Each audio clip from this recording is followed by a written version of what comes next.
Welcome back to OneStopTutorials.com. We've done our browser compatibility. We've checked our everything to make sure the code is clean.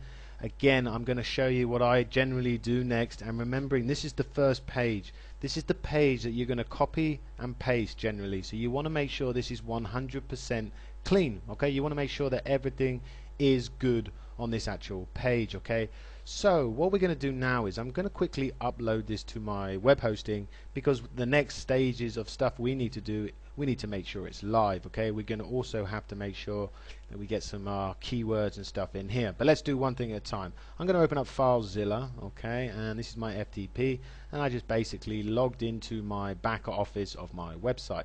I'm just going to click anywhere, create a folder, and I'm going to call this recipe. Okay, I'm just testing this. I'm just making sure that everything looks okay live. Sometimes when you look at it on your browser, it looks okay. You put it live, it goes completely mental. So I'm going to double click on recipe, and I'm going to open up our folders. I'm going to take the images, index, and style sheet. Okay, I'm going to drag that down, and I'm going to drop that inside of there, and I'm going to let that upload. Another great tool I want to show you, that if you haven't got it already and you're using Firefox, a great tool is Firefox Web Tools. Okay, put that into Google and you'll come up with web developer add-ons for Firefox.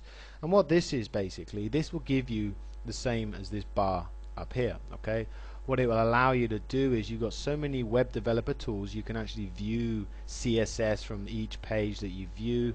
The great thing about it is you can validate your CSS, your HTML, your links. You can do everything like that. So what I want you to do is come here, add it to Firefox. Just click on add to Firefox, and then it will add it as an extension.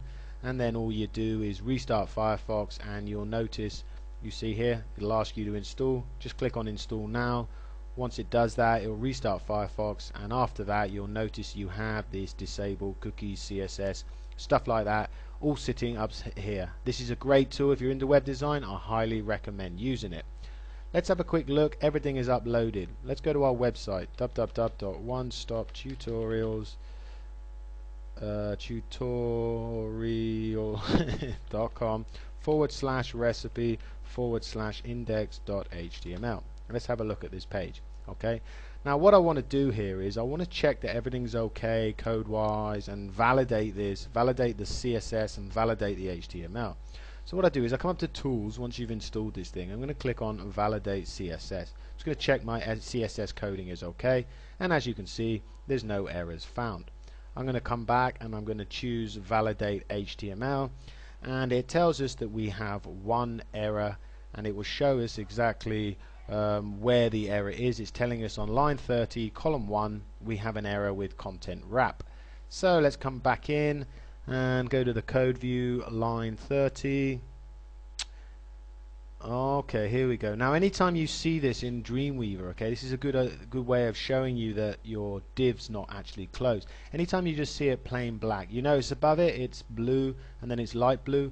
Well, anytime it's just plain black, it means we haven't closed a div. Okay, it means we forget to go close a div, or I deleted a div.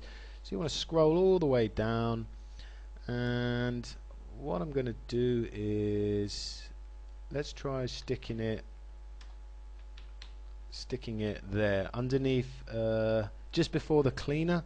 Just stick a content, because that's how far our content goes, and then it starts to the footer. Now if I scroll up, in fact if I come to design view, let's have a look.